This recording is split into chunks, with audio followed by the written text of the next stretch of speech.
Sekarang kita ke Rocky Gerung. Silakan. Oke, selamat malam. Terima kasih Pak Karni. Apa Tadi Pak Karni tanggapan Anda menyebut terhadap masalah ini? Polemik yang terjadi. Oke, soal polemik. Polemik itu memperlihatkan ada kekacauan di dapur kekuasaan. Berantakan dapurnya itu. Ada pepatah bilang begini, too many cooks spoils the broth. Terlalu banyak koki, terlalu banyak tukang masak membuat sup itu tumpah berantakan. Nah itu yang terjadi sekarang. Tumpah berantakan sup itu. Nah judul ILC kali ini Ustadz Ba'asyir bebas atau tidak, itu kurang ILC, kurang menggigit. Mestinya Ustadz Ba'asyir hoax atau bukan. Nah saya menganggap yang disebutkan oleh Presiden kemarin adalah hoax. Jadi Presiden sekali lagi bikin hoax. Dia dibantah oleh bawahannya dan itu tidak elok sebetulnya. Anda bayangkan bahwa Pak Tito menerangkan secara lengkap urut-urutan peristiwa, konsekuensi diplomasi, karena soal terorisme ini adalah investasi internasional. Seharusnya Pak Tito yang mengucapkan pikiran pemerintah, bukan Presiden. Supaya kalau Pak Tito bikin kesalahan, Presiden masih bisa koreksi. Ini ngaconya Presiden ambil alih sesuatu, sehingga dia akhirnya dikoreksi oleh anak buahnya. Karena nggak mungkin lagi ada yang di atas Presiden untuk mengkoreksi hoax yang dibuat oleh Presiden. Ini soal kegagalan memperlihatkan dignity dan bonafiditas dari Presiden sebagai kepala negara. Itu soal yang pertama. Sehingga orang melihat bahwa memang Presiden selalu ingin curi start, melakukan sesuatu yang sebetulnya tidak perlu dia lakukan secara tergesa-gesa. Itu sama dengan Presiden membagi-bagi sertifikat. Yang sebetulnya didiamin pun rakyat akan dapat sertifikat, tapi ditunggu momentum. Presiden datang. Jadi seolah-olah itu kasih sayang negara. Padahal itu hak dari warga negara, bukan soal kasih sayang negara. Demikian juga soal Ustadz Ba'asyir. Yang sebetulnya udah jadi hak dari 2000 berapa Pigai terangkan itu, 2017 ditunda supaya Presiden yang mengucapkan itu. Apa di belakang itu? Setelah semua alasan kita sisir, maka yang tinggal adalah motif politik, yaitu menambal elektabilitas. Ini duduk perkaranya. Dan di dalam pikiran publik, sinopsis itu yang tertangkap.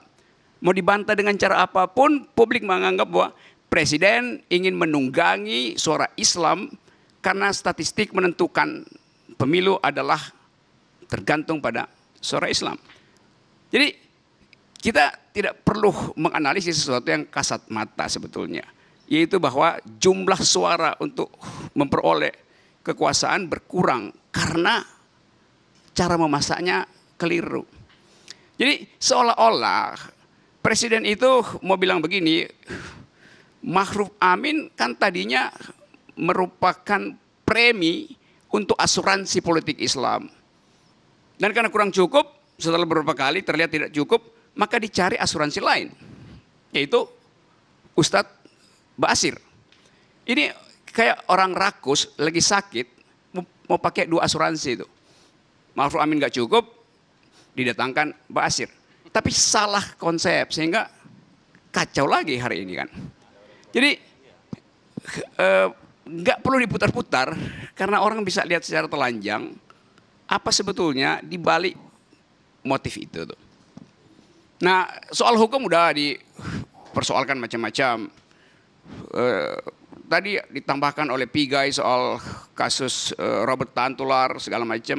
Kemarin juga Aji komplain di depan istana bahwa seorang pembunuh wartawan kemudian diperlakukan khusus sehingga dapat remisi atau apalah namanya. Padahal ini pembunuhan terhadap pekerjaan publik wartawan yang seharusnya presiden peka.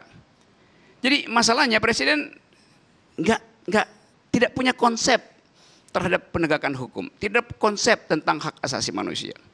Itu kekacauan ditumpukkan berturut-turut. Nah, saudara-saudara, kalau saya amati dari tadi, seolah-olah kita masih berupaya untuk bersopan-sopan di dalam menganalisis kasus ini. Kita tidak punya semacam sistem untuk mengakui bahwa memang terjadi kesalahan koordinasi di dalam pemerintahan. Jadi Anda bayangkan bahwa kalau pemerintah itu adalah tubuh manusia, nah alam itu memberi fasilitas pada sel yang rusak untuk bunuh diri. Namanya apoptosi. Jadi kalau unsur sel di dalam tubuh kita terindikasi akan merusak sistem, maka sel itu dengan sendirinya membunuh dirinya supaya tidak merusak sel-sel bersih di sekitarnya. Kalau dia gagal bunuh diri, dia metastasis, jadi kanker. Karena itu coba periksa misalnya di istana, siapa yang seharusnya sel mati yang harus bunuh diri, tapi mencari alasan untuk hidup ulang, justru dia metastasi. Jadi saudara-saudara, saya agak malas berkomentar lebih banyak, karena upaya untuk mencari-cari pembenaran itu justru membuat kita mengerti bahwa kekuasaan hari ini adalah compang-camping, dan menambal sulam itu justru menambah kecompang-campingan karena tambalannya pun tidak sempurna tuh. Sampai sekarang orang nggak tahu problem kemanusiaan, kepastian hukum, atau upaya untuk menambal elektabilitas itu. Jadi makin dibantah, makin kita menduga bahwa ada sel yang sudah mati di dalam kekuasaan yang seharusnya bunuh diri, tapi mau coba dikasih antibiotik tingkat tinggi itu. Apakah dia penasihat hukum presiden? Apakah dia bagian dari permainan kekuasaan di dalam? Jadi gampangnya saya rumuskan begini nih. Soal Abu Bakar Basir ini, kita nggak tahu apakah ini kedunguan dari para strateg di dalam istana atau kesengajaan justru untuk merongrong legitimasi dari Presiden Jokowi. Tapi di atas segala-galanya saya mau katakan bahwa yang dilakukan Presiden hari ini juga adalah hoax. Yang dilakukan Presiden hari ini adalah ketidakdewasaan di dalam berpolitik. Karena dia terburu-buru tergesa-gesa ingin segera pamer legitimasi baru dengan cara membeli asuransi baru. Seolah-olah Pak Ma'ruf Amin itu preminya tidak cukup, sehingga perlu Abu Bakar Basir. Jadi janganlah bermain-main dengan statistik hanya karena kekhawatiran menurunnya elektabilitas.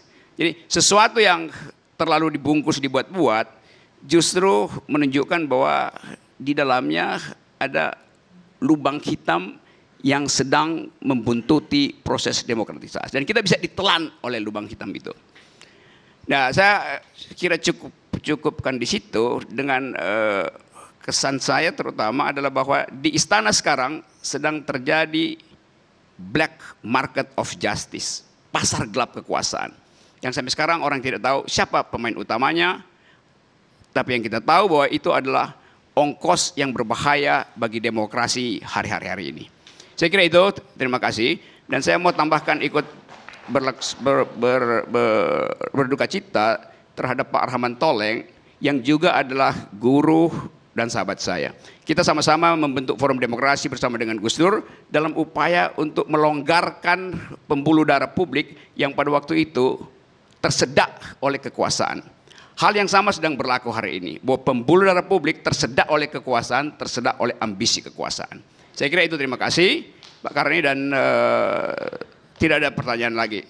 Seharusnya Pak Karni jangan bertanya lagi ke saya itu. Nah, saya cuma terima kasih. mau nanya.